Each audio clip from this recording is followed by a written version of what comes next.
Hi. Hello. We're going to begin chapter 2 of Ray Franz's book. The chapter is The Channel of God, and he introduces this chapter with two texts from two different translations. The first one, 1 Thessalonians 5:21 from the New International Version. Test everything, hold on to the good. And then 1 John chapter 4 verse 1 in the Living Bible. Dearly loved friends, don't always believe everything you hear just because someone says it is a message from God. Test it first to see if it really is.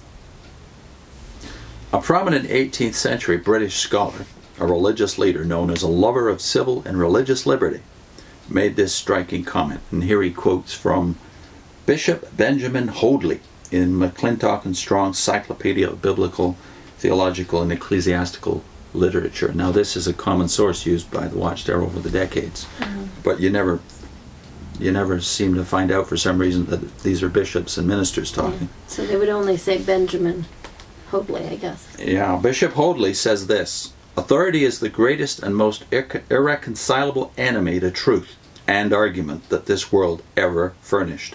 All the sophistry, all the colour of plausibility, the artifice and cunning of the subtlest disputer in the world may be laid open and turned to the advantage of that very truth which they are designed to hide. But against authority there is no defence. Then Ray goes on in unpacking this. If indeed authority has been an ancient enemy of truth, it has also been an ancient enemy of freedom. For truth is a prime liberating source, able to make one free. When compelled to confront truth in the field of combat, error finds its favorite weapon, and also its ultimate refuge, in authority. All too often, the claimed authority has no more genuineness than does the error itself. No matter how much evidence may be supplied, no matter how much scriptural testimony may be presented, no matter how much logic may be brought to bear on the points discussed in this book, these may all be rejected and discarded by those who place a particular human religious authority as their guide, as the determiner of truth. In fact, with the vast majority of Jehovah's Witnesses, all such evidence and scriptural testimony will be rejected before it is even heard, because authority has decreed for them that they should reject it.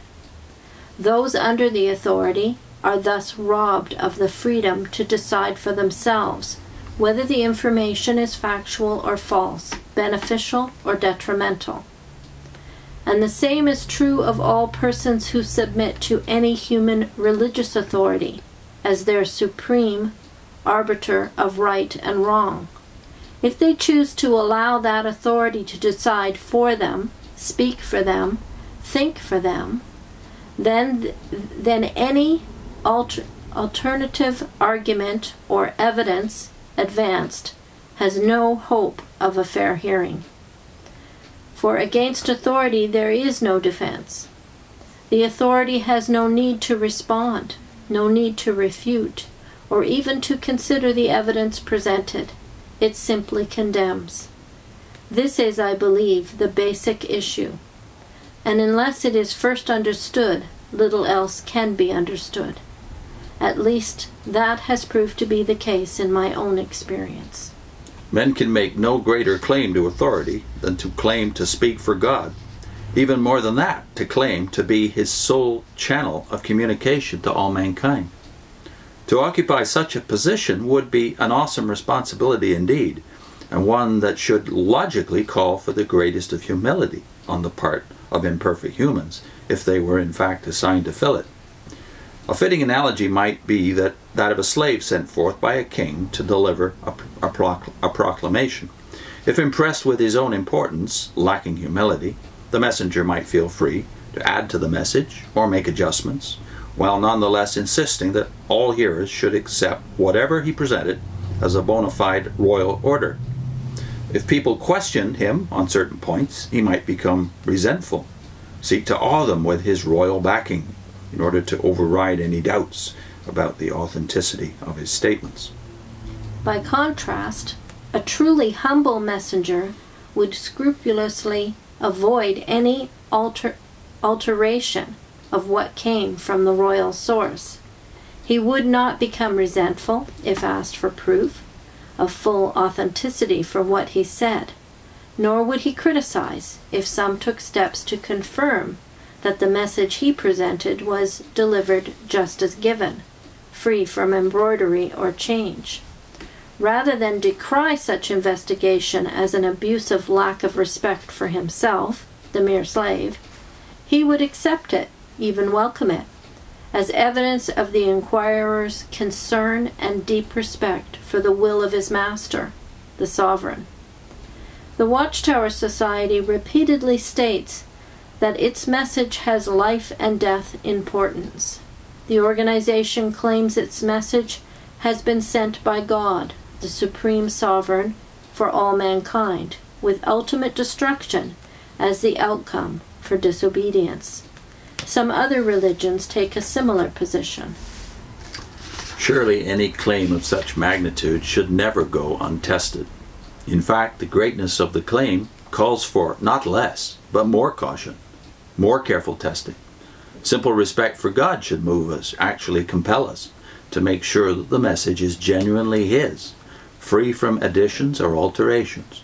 The deeper our respect for God, the more conscientious our effort in testing. I do believe it's good here to go back to the first text that Ray cited. He didn't unpack it too much, which is test everything in 1 Thessalonians 5:21. And we're familiar with that because we have a book with the New World Translation version of this. Make sure of all things. Yeah. And then the second text from 1 John 4, test every inspired expression in the New World Translation. Well, that's inspired expression. Yeah.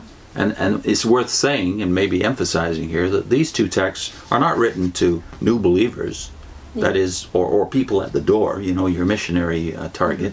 They're written to believers to test from apostles, Paul and John. These expressions are to test expressions.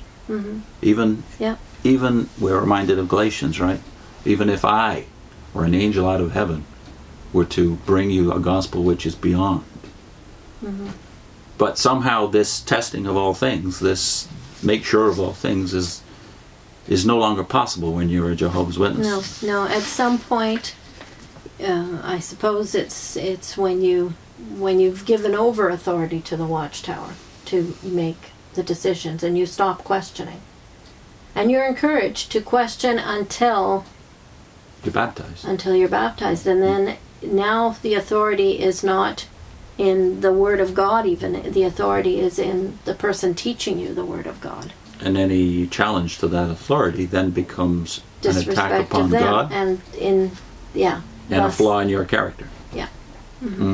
So is the Watchtower actually claiming absolute authority? No, some would dispute that and say, no, we're to have trained consciences, we're to develop a relationship with Jehovah. That's all good if it's true.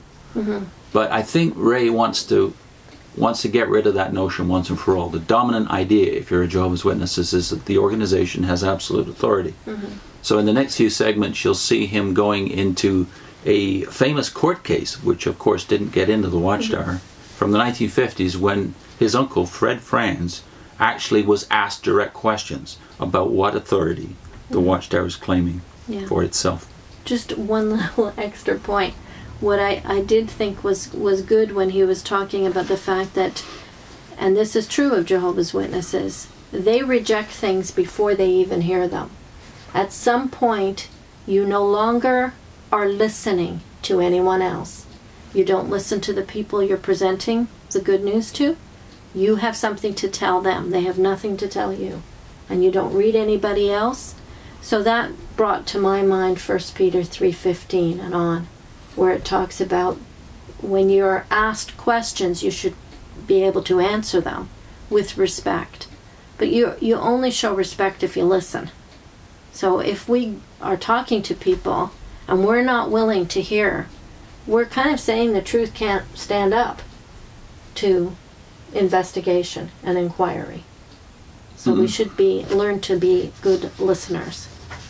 So, in the next segment, and several segments, what does Franz believe about the authority of this organization?